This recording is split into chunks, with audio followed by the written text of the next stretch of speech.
Previously on Digimon Protectors, Genai speaks to the Digimon Masters, three of the most powerful Digimon from the age of the first islands of the digital world, about the situation on Earth. It is revealed an event called the Reversion caused time to unwind, undoing the last 35 years of events to the current time of 1995. While giving the grim updates, the questions arise about Captain Archer's capability and moral standing. His personnel records have been expunged or removed from all digital databases, raising doubts to his character because it is highly unusual, even for soldiers like him. While Genai defends his decision, it is pointed out by saving Archer's life from the night before, the task at hand might result in his demise all the same. Now on to the next chapter, My Job. Be careful when fighting someone else's demons. It may awaken your own. Brian McGill. Planning a covert operation was not for the unimaginative or the weak of will. The limitation's only what the environment will allow you to do and what you have on hand to carry it out. I was the specialist. This was my wheelhouse of knowledge and expertise. As I gathered my gear and made my mental notes to my objectives, I took notice of what to do and how I was going to get it done. Simple as it sounded, it wasn't. It is a nerve-straining method of preparation of molding one's capability to the situation, and given the stakes, it couldn't be more dire if Genai was to be believed. I had no support despite the phone call I had made, and it was a very isolating feeling. The office, so to speak, was not going to lift a finger until I had solid proof, so I could forget having a partner, let alone a tactical team to back me up. I had no means of police contacts lined up. Any relevant investigators I had to approach in real time. I had no means of surveillance or eye in the sky, satellites, which to be fair would provide little in the way of help. Command and control would be good if it was set up for what I was doing, but once again, they were not geared to my operation. That would take manpower in and out of the field, which was unavailable until said conditions were met. I knew I was going to face opponents who are naturally lethal, and the wall of guns had so many tempting options, yet few were an option at all. As much as I'd love to introduce one of those clones or Railius to a 12-gauge slug from the angry end of a semi-automatic shotgun, it wasn't exactly concealable. I couldn't walk around wearing any visible tactical gear to make fighting any easier. If I was in a war zone, I could get away with it. But this was Japan, and if I was stupid enough to flaunt it in public, I deserved the arrest. Everything had to be concealed. The operation itself was known to the office, but if I was caught doing anything illegal to the locals, I'd be in a jail cell until the State Department got around to getting me out of that station. And I'd be hauled into another cell to be debriefed very aggressively and questioned to my capability. Very counterproductive. It all reinforced my position and mode of conduct for the daunting task at hand. Solo and covert was the only way. It was my specialty, what I signed up for. My mission, as I had to accept, was to stop this attack on heightened view by what means at hand that I had.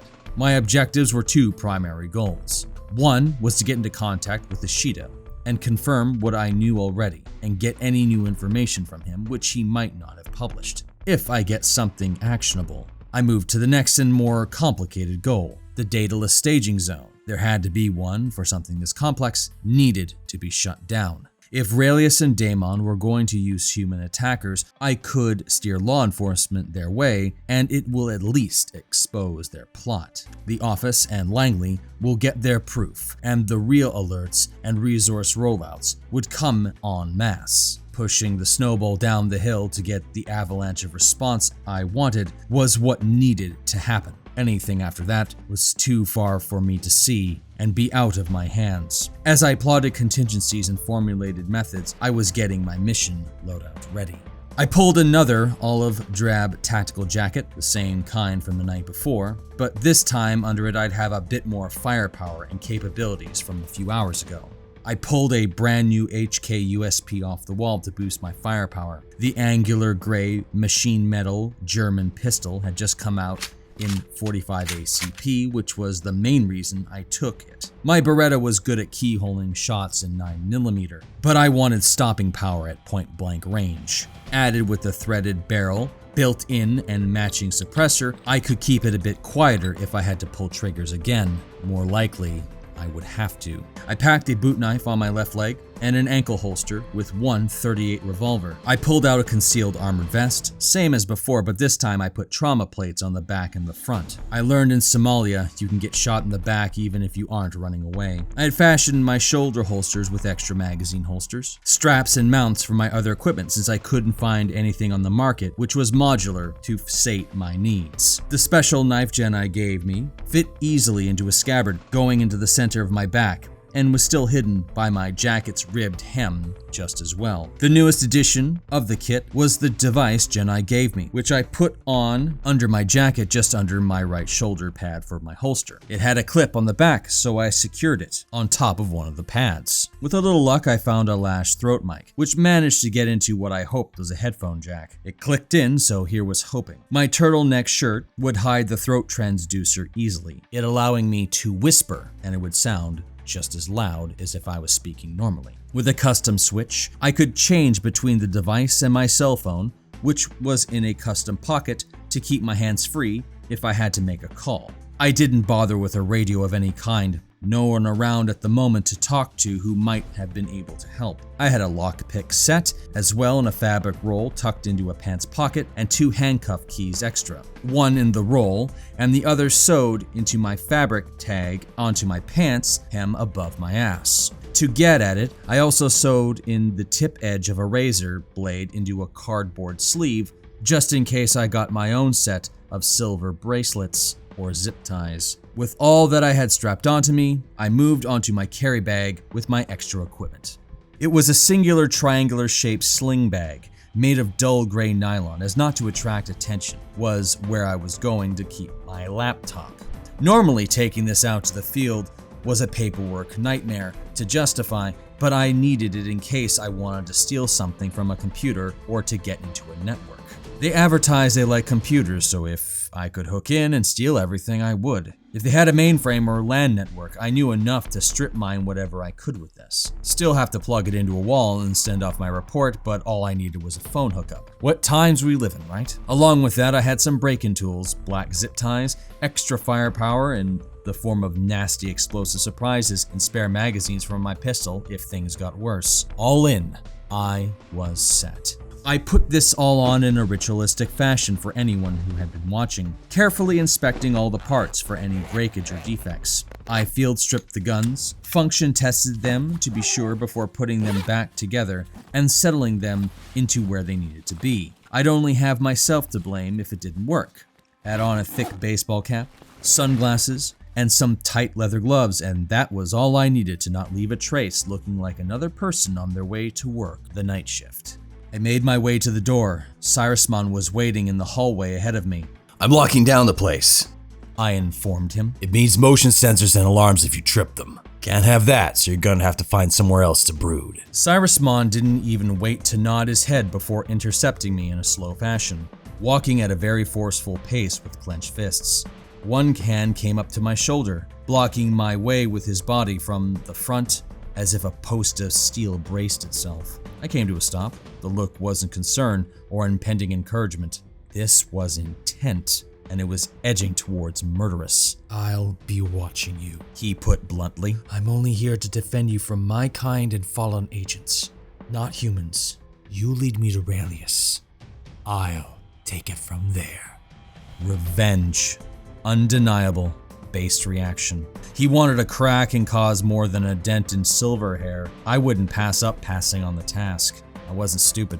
I nodded once. "Just don't get tunnel vision and not see what's beyond him," I advised. "This is both worlds at stake, as you said, not just whatever's between you two." Cyrusmon didn't answer as he let me go, letting his arm drop as I went to the panel to arm it. I heard him open the balcony door to the outside world. "At least let me know if someone's tailing me or someone's about to lay an ambush," I asked as I heard the door slide open. I didn't get an answer as the air pressure shifted out and then back in, the balcony door barely coming to a stop as I turned back. The rogue upright wolf had vanished entirely as the vertical blinds finished shifting. Jumped off the balcony or shifted into an invisible space, who was to tell? Either way, the Digimon felt comfortable. Out in broad daylight he wouldn't be seen, so let him. I would have liked a passing assurance, but maybe the cynical wolfish being wouldn't be such a literalist. He'd let me get murdered by someone getting lucky. With that, I armed the panel on the wall, and every electronic lock in the building clacked shut. I didn't know if I was ever coming back. As I stepped outside, I never knew with my profession. I could only do what I was trained to do, what I was good at. Stepping off, the mission was go. I was a lot more careful of what I was doing this time, assuming I was being watched or tailed. Usually spies know of other spies and surveil them at all times in every country as best they can. Every embassy is bugged by someone other than the owners. The difference was I was one of those slippery kinds. The ghost types who give spies the slip. It's easy if you get creative. I wasn't one for prosthetic noses or hiding in fake dog costumes to slip out of a building. I blended into crowds and camouflaged on the way by changing my profile or swapping my clothes if needed. I avoided the street cameras, used taxis, and took as many back alleys as I could get around. It's never a direct approach, and it's a skill you must learn in order to survive in the world that I do. You got to be a bit forward when doing it, being natural like you're supposed to be there. Walking through a kitchen area and out the back and not caring what the chef thinks. Going through a public place and into some maintenance area to slip out an emergency exit, forcing a tail to blow their cover. Something which takes 10 minutes can really take anywhere from twice as long depending on what you were doing and how far. The price for that was I knew no one would have noticed me or tailed me. Necessity, and in this case, vital. I walked back up the street to Heighten View Terrace, this time a fair bit more cautious, and my mind wasn't wandering into the questions of what if. The place was effectively a long line of block apartment buildings along a main road, broken up by intersections and walk-over bridges leading into parks and school districts. Not too much to look at as suburbs go, but enough of a note it needed to be blown to hell by a cult and some beings from another dimension. The calls that I made, the files I accessed, the people who looked into these things caused a worldwide seizure of reactionary action too. No one in the public would see it, not in a practical sense. In police stations around the world, they might get a blurb of some alert to some possible real alert later today if someone was a bit melodramatic. In unmarked hangars, men who are wearing a lot more tactical equipment than I do were getting briefs of this unknown group they've never heard of. They weren't going anywhere yet. Probably won't in their minds. It was up to me to validate or verify their fears or dissuade them.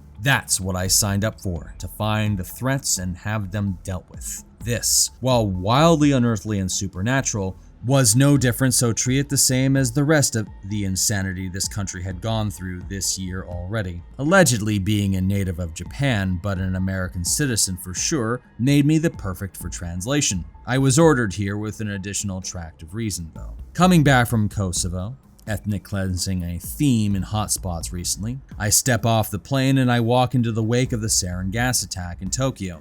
Being a vet of Desert Storms somehow gave me chemical warfare experience apparently. The group called Arum Shorikyo cooked up the nerve agent from scratch and even had a Soviet Hind helicopter in their compound for a later attack. Soko Asahara and over 100 of the followers got arrested, and up until now, the public thought they all got arrested. All sorts of loony bin types fly the coop before the net swooped down, so naturally there were still those out there in the wild causing trouble. They have really messed up folks even for Japan standards of weird religions. They did electroshock training direct to the brain for purification of thoughts using this weird headgear they hooked into computers to free their minds of impurities or whatever. I'd make a joke about jumper cables, a car battery, and someone being strapped to a chair yields the same results, but that would probably be in just bad taste. And before you ask, no, that wasn't my department. I put the first part of my mission into the forefront of my mind, Hiro Ishida. I had to meet with one of the leading experts on the Datalists, if you could call a local reporter that. Hiro Ishida, an investigative reporter for Fuji TV, was the man. His big break came when he did some investigation into Shorikyo a few years ago. Known as a go-out-and-get-the-story style journalist, he had a reputation of being fearless in the face of the threats he got from the cult. I even found out one police report of 2 men from the cult confronting him, one threatening him with a knife. Ended with knife guy with second-degree burns from a coffee, and the other a concussion from an uppercut. Pretty smart. Ishida was on the breaking news team when the raid went down at the cult's headquarters, complete with his camera crew. He started reporting on all members dispersing, and then the Datalists started to pop up online. He continued to follow up on them. If anyone knew of anything we didn't, it would be this reporter. These Datalists were new on the block and rumored to be in the same realm as at least in the level of fanaticism from the limited 2 or 3 reports on them. What comes after the nihilistic outcomes of Doomsday are going digital, your guess was as bad as mine. I came up to the door of his apartment in one of the long-stretching tenement blocks after climbing the stairs up to the 10th floor. Fewer people to see me come in, and I took the long way around the outside walkway balconies to the front door. I rose my hand up to knock when I heard some heated argument coming from inside. Not a domestic dispute from the sounds of it, mostly aggravation and tempers flaring over. I rapped my knuckles on the door and it came to a sudden end with compromised vows to deal with this later. Great. 3 loud clacks of deadbolts later, the door creaked open to show a not industry standard chain on the door keeping it closed to a pressing hand or a wayward flying boot. First clue, something was wrong. Through the crack in the door was the picture of an overworked Japanese middle-class office worker. Not so middle-aged and looking way too tired for anything other than paying bills at the moment. Ishida was wearing the exact same light blue dress shirt I saw from his picture, wrinkled and in needing of an iron badly. His hair was messy and in desperate need of a shower. I could smell the takeout and failing deodorant from here. His eyes were tired beyond belief, but they slowly widened when they came into the final focus on me. A face long torn apart by war and eyes behind black sunglasses was a striking scene to anyone. Mr. Ishida? Yes? Do I know you? Unlikely. I'm here to speak to you about your investigation into the Datalists. Are you a police officer? No. I'm here on behalf of the National Police Agency, since I'm also investigating the group. I'm here to ask you a few questions. None of that was really true, but when you're working under the big umbrella of national security for Uncle Sam, it's easy to get around the local law, and most of the time they are happy to help or be helped. To back up what I said, since I saw some hesitation in his face, I flashed my ID to him. This was my more official badge, a simple one marked from the US State Department with the seal of the US government, the words Special Agent on it. This was just easier to classify me in a civilian context, even if I really didn't go to Camp Perry or the farm where the other agents go to get trained. I was a direct entry exception, in my case from my military expertise and aptitude tests, blowing everyone else in my category out of the water and into orbit. I was in this gray zone until they figured out who was going to keep me. The NSA or CIA. That was for another day to worry about career progression. Regardless, if anyone called the consulate or the embassy, someone would pick up the phone at the NSA or Langley and verify my story. Ishida saw it and looked a bit shocked. Uncle Sam was at his doorstep. I've already passed on what I've had to the police. May I come inside? I cut to the point. This is a matter of your national security. We're trying to avoid an attack. Those words caught his attention. The country was naturally shocked of the last attack on Tokyo, and Odaiba wasn't that far off from where the attack took place. The door closed, the chain latch fell, and the door swung all the way open. Well, come on in then. Walking in, I took stock of the entire apartment in a casual turn of glance. It was a nice home, buried under all the strewn clothes, half-eaten food, and scattering of kids' toys. Usually, most people in Japan would be shamed into non-existence at the idea of leaving a place this messy, but this was the result of no time being available, and they made do. Everything was up off the floor, piled up and sorted to be thrown away as soon as possible. Plenty of indications this was a working family's home. 2 desks across from each other. In the main living room, with 2 workstations completed with many post-it notes and corkboards. Both reporters? That was clear from the clippings, photographs, and strewn papers all over the walls. The AC was cranked up to maximum and it wasn't that hot out even for summer. The door closed behind me along with all the locks going back into place. Out from the hallway I saw the second party in this little home so far. She was quite the lady, but she looked pissed off at someone and thankfully it wasn't me.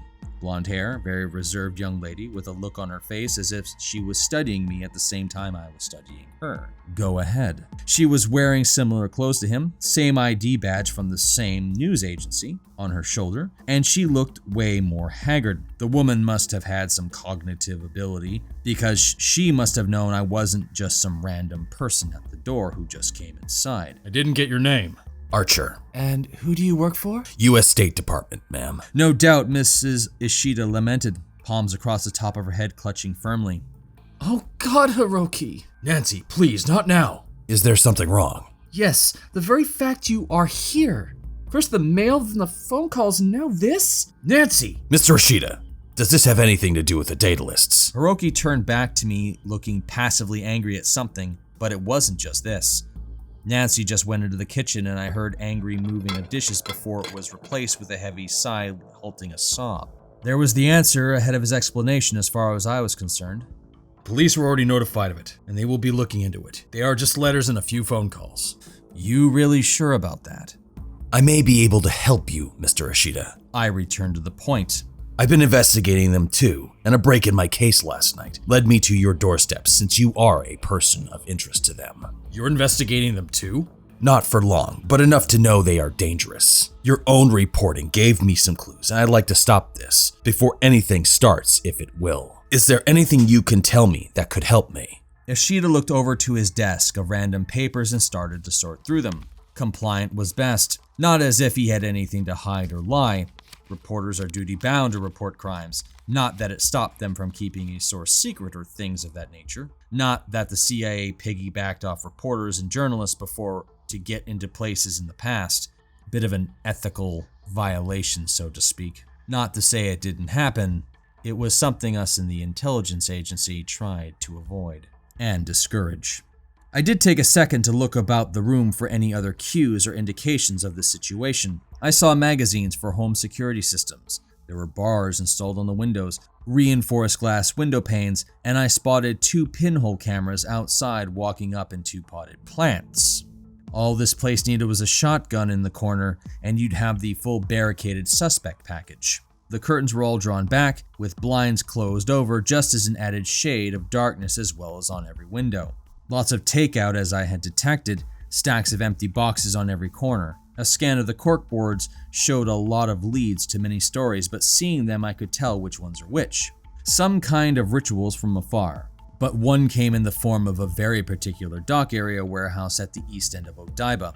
Odaiba was the largest artificial island in the middle of Tokyo, so it stood to reason there were plenty of ferries and warehouses. One popped up through all of them, one very nondescript place, but it was a huge warehouse in the waterfront. Oh, they caught up to me far faster than Om did. Ishida looked over, putting some papers together. I was careful. Didn't even use my name this time in the paper, but they found out anyway. They have a lot of money and they grew like an infection. Never underestimate anyone's abilities, Mr. Ishida. I tried not to sound condescending. We live in the dawn of a digital age. Anyone can find out anything about anyone if they have the right access code or computer. Threats react quickly, even to those who are just doing their jobs. The reporter paused in his sorting, looking over at me with wide eyes as he compiled the papers in his hand. Alm was still fresh to him as the rest of the country. I looked back and saw he wasn't so certain. What makes you think they're dangerous? Someone like Mia standing in your living room is your answer, Mr. Ishida. Nancy came back out of the kitchen now, hearing my tone as my eyes started to flash through the papers of scribblings, printed lines and diagrams I was handed. I instantly cut through the things I did know, like who they were talking to, their online presence, what they believed, and went right to who they were and where they met. The photo of the warehouse on the docks linked up with the notes there. Bingo. The police are handling it. I have contacts in the Metro Police, and I won't let some nasty phone calls stop me from getting to the bottom of this just like before. Gotta give the guy credit for being an integral part of the Fourth Estate. That friend of his was in Zero Unit, Sergeant Haida, a member of the Special Armed Police. It's scaring the boys, Hiro. It's scaring me. You know the kinds of people who send threatening mail and phones us in the middle of the night. People who are afraid of the facts getting out. There is something bigger behind this digital cult, and I want to know it, and we need the people to know it too. I had flipped through the papers as I paced around the room almost unobserved. Nancy becoming further agitated at Hiroki, but probably a bit more reserved now a total stranger was in the room. Getting to the end and tabbing it all up, I saw something on the last page. Symbols that matched the ones on Genai's and Railius' robes. There was a circle on one of the photographs of the cultists, a neck tattoo, and one on their foreheads. The dedication was strong to have that stabbed into your skin there. I shifted my jackets and saw all of them matched the prototype that Jedi gave me. What if these aren't just threats? Who's gonna protect me and the kids? I saw what they meant. On the wall there were a lot of handwritten letters, some printed out, and they were all drawn in neat kanji. One thing about these letters, they were very matter of fact. Rarely did someone go to that much trouble to make the handwriting that neat. Usually the words spelled out in magazines clippings to avoid handwriting matches. These Datalists wanted their intentions in plain and perfect inked calligraphy. It started off with your typical verbal diarrhea of threats. We know who you are. Stop being a disbeliever. Join us or else. Then it got dark. It's too late for you. You had your chance. You failed to understand. You'll spread lies no more. These are your last days. That was the last letter. Noted. What's going to happen, Mr. Archer? Nancy looked to me.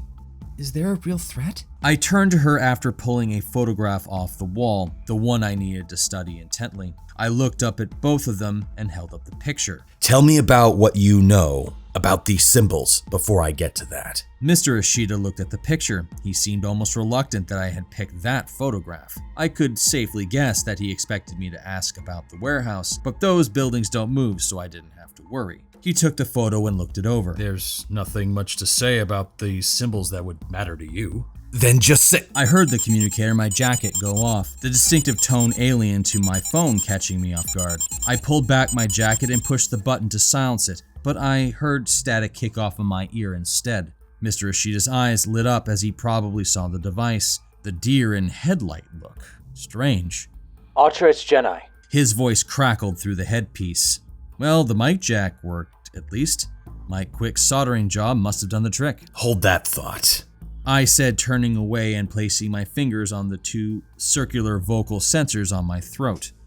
Hey, wait. He started, but I held a hand up at him as I walked away into a hallway to keep him off me. Go for Archer. Where are you? I'm with a contact right now. Why, you got something? I think someone's coming for one of the children right now. What the hell was he talking about? There were specific targets these people were going after? Would have been nice to know that ahead of time, you fucking idiot. Where? Heightened View Terrace, 10th floor on the south building. Apartment 1010. Cyrusmon spotted them. You have to hurry. A rewind in my head for a split second told me it was exactly where I was, what he had said. Right up to the room number I saw on the front door. I'm already here. How long? Dad, what's going on? A smaller voice said from down the hallway. I glanced over my shoulder at who appeared in the hallway. It was a kid, maybe 10 or 12 years old at the most. Blonde hair that was messy all over, blue eyes like his mother, and probably a few more of his father's looks going for some of his facial features, but that was near impossible to tell unless I had a side-by-side picture. He was wearing a white t-shirt and some blue trimmings, and he looked like he was taking a nap of some kind a few moments before. A second, the smaller one, to be sure of the first brother. Same eyes as his father and similar looks. He was just wearing pajamas, a simple pattern of some kind of kids' anime characters on them. The children in question, perhaps. Go back to bed, kids. Mr. Ishida pointed and then turned back to me. But Dad— Get back in your rooms this instant. That thing under your jacket. Where did you get it? Now that was an interesting question. You know what this is. If you do, we might have bigger problems first. By the code. They're going after Matt and TK. Matt and TK? How did you know my son's names? What's going on here? I didn't answer the push because I was becoming far more incensed at the person on the other end of the line. I wasn't about to break Hiroki's arm either. Not yet, anyway. They just got out of the elevator. Archer, do something. I looked to my left, saw the wide eyes of the young boy's confusion. I looked forward and saw the frustrated panic on the father's face. I looked right and saw the mother seeing nothing but desperate fear. The letters on the wall showed the intent of those who were coming. I lowered my head slowly for the longest moment so far that day. Eyes closing in a blink as I knew there was only one way this was going. Only one way now it was going to be dealt with no time to do anything else. When I rose my head back up again, my eyelids clicked open and caused the reporter to flinch backward. Mr. Ishida. He didn't answer, just went stiffer up in front of me, waiting for something else to drop. The boys leaned in, with the smaller one being shielded by his bigger brother. The mother took a breath in. The threat is real, and they're coming here now, and I'm going to deal with it for you. I shoved right past him, not wanting to wait for an answer. I cleared the doorway and right past Nancy as I got back to my boots. I jumped into them, threw the laces over, and knotted them up. From my ankle holster, neither parent saw originally, pulling the stub nose from the Velcro in a stripping crackle. I reached up and snagged the large tan trench coat off the rack at the door as my backpack came over in front instead of on my back. Wait, what are you going to do? You a favor. You ever use a gun? Why? Good. Rules just flew out the window. Results were all that mattered for these now high-value individuals. I'll make it official if I make it out of this. I took his hand and slapped the revolver into it, turning it and gripping his fingers around it properly. Double action. I squared up with his face. 6-shot of 38 special. No safety, so just point and fire. Anyone comes through that door that isn't a police uniform or me, shoot them. Nancy gave a gasp of a cry, trying to hold it in her mouth with her hands, but she took off to the bedroom for some reason. The kids were thankfully oblivious to what was happening and shuffled back to the door frame to look but still hide. Pretty smart kids. I snatched the ID tag off his shirt with another flash of a grab and attached it to his overcoat on my left side. What are you doing? He grabbed me by my shoulder to hold me in place. That didn't go anywhere with me, my hand coming up and crimping down on his. He yelped, pulling his arm away as he felt every nerve in his hand go on fire for a moment. A look got him not to try that again with me with a point of my finger. Solve the problem. I answered as I unlatched the deadbolt. Barricade the door in case they don't care about being quiet. Shoot from the kitchen window since they will likely be focused on getting through the door. Don't call the cops unless you open fire. I'll lead them off. Ishida nodded lightly as he started to process all the things I was saying quickly, pushing the kids into their room and shutting the door. I opened the front door and took a quick peek with my unscarred left eye and saw who was coming. 4 men came around the corner, basic street clothes, but they were marching in lockstep in a loose V formation like they practiced it. The Datalists had arrived. It was a gang of them and they all dressed inconspicuous, but I knew who they were the moment my eyes caught them. Ball caps low down, sunglasses and surgical masks cover their faces, but the tattoos I could see under their collars. Their sleeves or behind their ears were plain to see. The digital symbols tattooed in black ink seemed to match the ones on the wall inside of Ishada's home, Jedi's amulet, or on the device on my shoulder. One particular one had an outline of a broken version of my given device, which he was trying to hide with a cap on his head in the middle of his forehead. I looked in the other direction and spotted 3 more, same getups, but no one else with the forehead tattoo, just turning the corner. I pulled my head back in and turned so my head was inside, but my jacket and body was outside. Mr. Ishida looked at me in reasonable fear as I gave an encouraging but reluctant nod to him. Love you, sweetheart. I spoke loud enough. Be back later. There was a flash in Ishida's eyes of him catching on what I was doing. The gears turned in his head as I closed the door firmly. Hope this worked. Archer, what are you doing? What you asked. Ishida!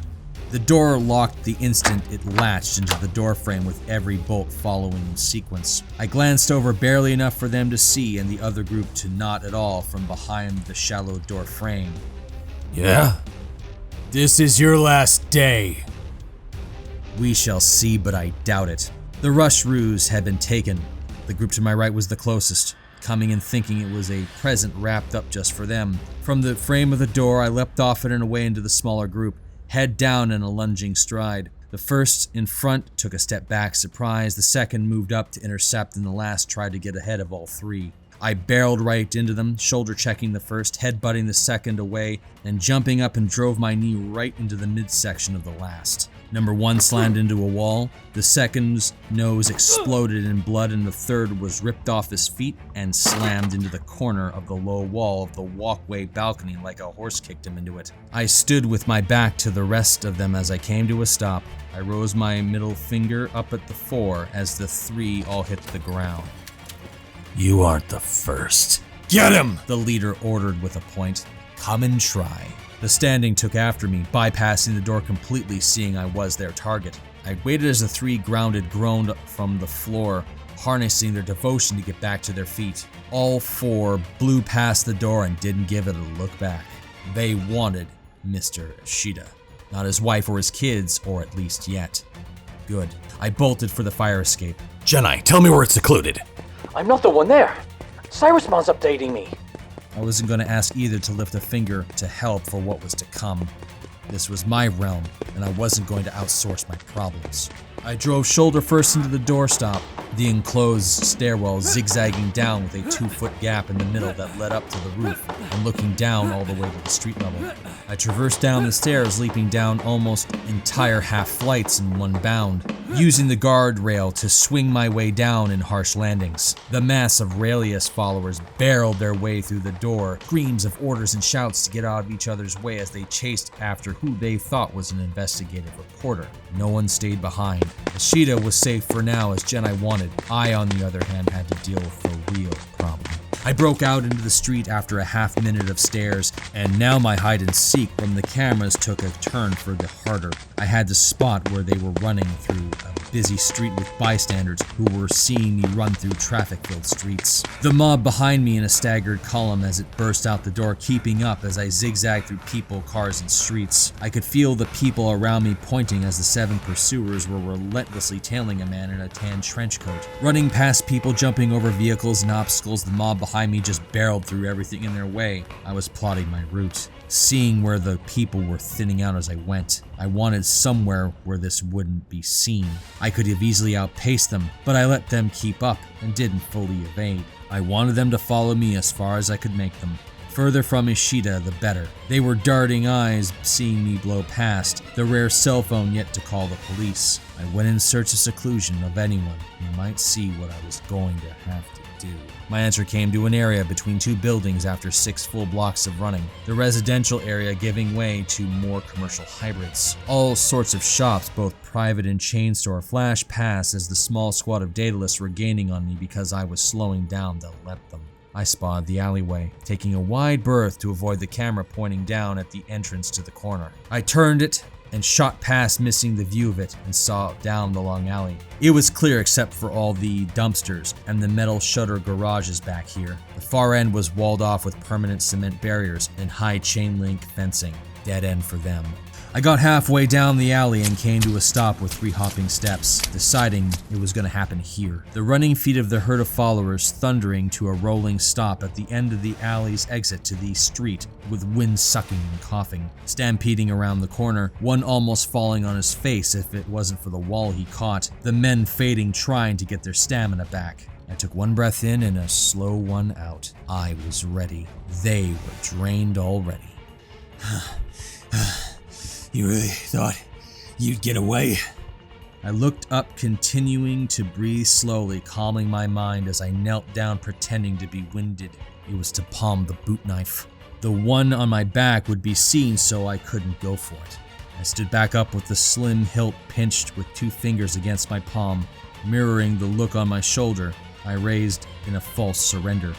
One chance. You surrender peacefully and quietly, and I promise you'll all get a fair trial. If you don't, you won't. Tilting the polished watch face up on my left wrist, so the light didn't hit it with too much glare, I used as a mirror to see all 7 men in a low-resolution way to see how they reacted.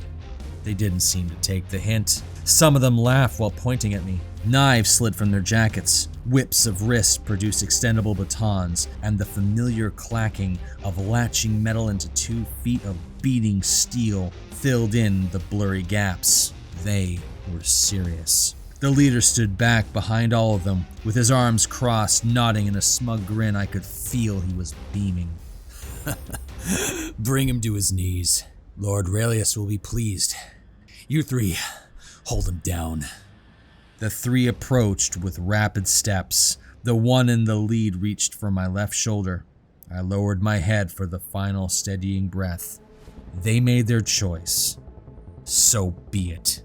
I flicked the boot knife up in an underhanded grip, my head twisted to the side to see the closest man's face with his hand so close I could smell the grime under his nails. He had enough time to spot the silver sheen of the 3-inch blade's freshly wet-stoned edge before I pivoted at my hips. Nothing he could have done would have stopped it finding itself the same depth through and past his aorta, my fist pressing up into his neck. I ripped it back, his eyes bulged out of his head as a red froth came with it and out of his screaming mouth. A swing of an extendable baton was arming up before my boot came in and embedded the tread into his diaphragm. The swing went right down into the pavement along with his ability to breathe, legs kicking out from under him. As the second man buckled over, the third brought his switchblade in a downward slash to get at me. My blade arm arched up into his, stepping into the man to catch him under the armpit. A counter hit to his throat with a jab.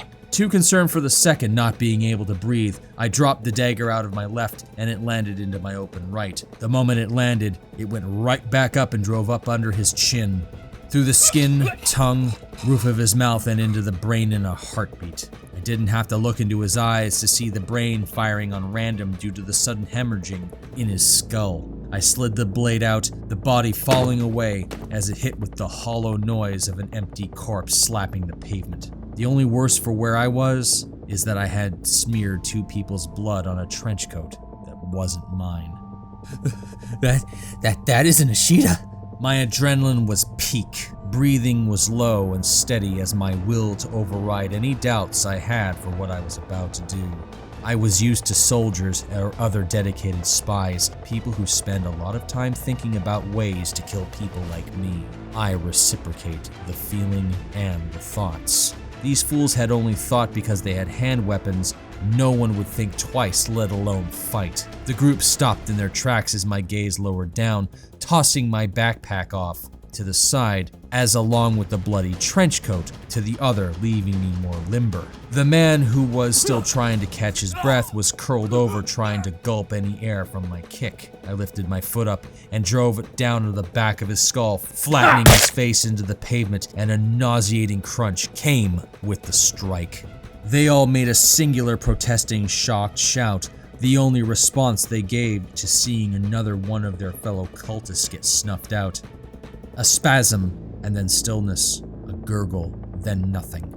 The choking of the dying man behind me I had first struck ended in a frothing cough, leading to the din of the city's background noise. The remaining 3 and their leader were still as the air in the alley now, blood draining away from the bodies and their faces in conjunction. The reality I had just made clear to them as the sky was blue, the stale smell of dust and asphalt now mixing with the coppery note of blood mixing in, giving rise to the visible dread. I reached down and plucked the extendable baton off the ground, the clattering of steel on pavement grating their ears as I was the last person they ever should have met, and now they knew it. Now you've seen my face, you'll warn your friends you failed. I pointed the blunt end at them. None of you are leaving this alley now. I began walking towards them now with deliberate, slow and short steps towards the remaining 4 to not prolong this any longer. A brief look across all their faces told me enough. They were scared. Some of them still concerned for their buddies, who may or may not have been dead to them. They were, it had just not sunk into them yet. Overriding all of it was their own anger and devotion, their postures willing themselves up to get back into the fight. Kill him! The 3 remaining charged in a mewling battle cry while their fearless delegator watched on as I met them in the fray to prevail. They came for a reporter and his family. They thought they'd do whatever they wanted. They never did this before. They found me instead. Right from their first movements, I knew I had the advantage even with numbers. Thinking if they dogpiled around me would be enough to get in a hit, they barreled at me like one going over the Niagara Falls. I could see the strikes flying at me from the far end of the river. If they had even the faintest notion of coordination, it might have given them a chance. Instead, they all jockeyed around directly in front of me as I flourished the baton around to keep them back while keeping myself moving forward. My tactic was to counterstrike, Let them give me the opening and make them pay for it. Trying to get a strike in when they thought I wasn't looking was rewarded with a snap of a steel rod or a slash of a blade on exposed skin. I edged forward, dodging strikes, and inching forward with hits, their blood leaving a trail backwards in their painful, forced retreat. I knew muscles were being damaged, small bone fractures or the pure impact staggering the remaining cultists when I committed on a hit. Anger was giving into the desperation of my attacks were reducing their effectiveness, blood spilling from wounds, distracting their own tactics in heavy drops. It hit me with all the precision of a high school parking lot fight, but I wasn't immune to not getting hit. I made sure I didn't get cut, so if I had to take a strike anywhere I couldn't block or dodge in time, I let it be a blunt hit rather than a sharp slash. Still wounded from the night before, it began to sting when I caught a sidekick to the ribs and a forearm over the side of my head glancing off a block. A break in the battle came when one man tried to dive forward going for my legs, but I caught him around the neck and throat, letting him take me back a few steps. Dumbest thing he could have done, and he wouldn't even have a moment to realize it as I sunk my blade tip into the back of his skull. The crunching noise confirmed it, and I tossed his lifeless body aside. The last one with a baton tried an overhead swing as he learned from a police riot on TV. I leaned to the side and spun under his arm, and with the pivot at my hips, I swung for the cheap seats with both hands. My steel landed flat on his temple with a distinctive metallic clack. The man's arms went limp and he face planted. The last squared off and tried sending in a few hooks at me, my forearms batting them away until I broke his knee with a crack of my baton, sending him right down on the point of my knife, driving up into his throat. I dug it in and saw the leader finding himself alone. He reached for his belt line, finger curled into the cloth, forgetting it was there, a gun. I twisted on the spot, dragging the knife through one side of the squirming man's neck. The gurgled cultist fell aside as I whipped the baton at the leader with the momentum. It spun sideways, round and round like a helicopter rotor, right at his head. He ducked it barely, but my hand dove into my jacket and drew my pistol out. The sights lined up on his belt and I fired with the recoil going up and 3 rising shots following through. The leader didn't seem to register what had happened, as there was a dime-sized hole in his hand straight through the top and palm, along with the stepping, rising hits of the other bullets. Still going through the motion, he tried to pull his weapon, but the other rounds had hit something more important, sapping the life right out of him. The brown-handled Makarov pistol fumbled out of his grip, and the leader's eyes were wide, confused, even if the one-handed gun stance should have told him all he needed to know. Dropping to his knees, he tried to remain upright with an outstretched hand, but collapsed to the alley street helpless to the damage I inflicted. The ringing of brass casings tingling on the ground was the final bells of this fight. It was done.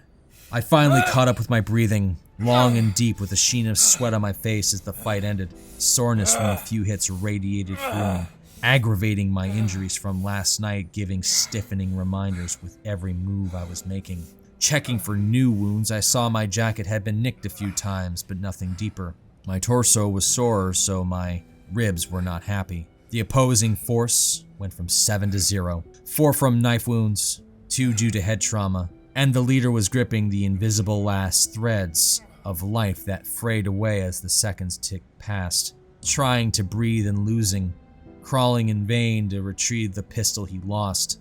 My boot came down on top of his hand as I took the last step forward, halting him as his eyes looked up. A bloody cough of crimson landed splatters on my toe of my boot as I slid the gun back under my heel and away from him.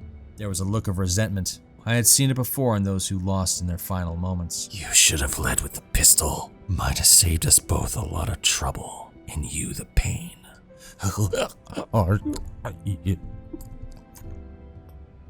Dying from gunshot wounds could be instant, seconds or minutes depending on how good or poor of a shot you landed. Seeing where the former leader was bleeding from, I clipped the lungs or artery to speed it along. His head lowered down, the breathing came to a stop in a fading wet hiss. I listened again for any sirens, or looked to see if I had any witnesses from the alley. Nothing. I looked down back into the empty, accusing stare in his eyes as I caught my own breath again. No one that no one will know. Archer, by the code, what have you done? I didn't know if I had left the mic open all this time or Jedi managed to see what I did and broke through. I doubt Cyrusmon was relaying a play-by-play. I now stood among 7 bodies, covered in blood that wasn't my own this time. A bitter taste in my mouth built up, an acidic backwash of adrenaline-fueled resentment of being pushed to this point. 7 bodies laying around me in an alleyway of men who would have murdered a family. I could only swallow it back with everything else, not wanting to leave my DNA on this future crime scene to spit off the feeling. I brought my hand up to my throat mic, pressing my fingers to it firmly to make my answer clearly heard. The mic keyed up. I let it linger so it would catch every word I'd say as I looked up into the middle distance with not one hint of remorse or satisfaction to the victory here. What you needed me to do. My job.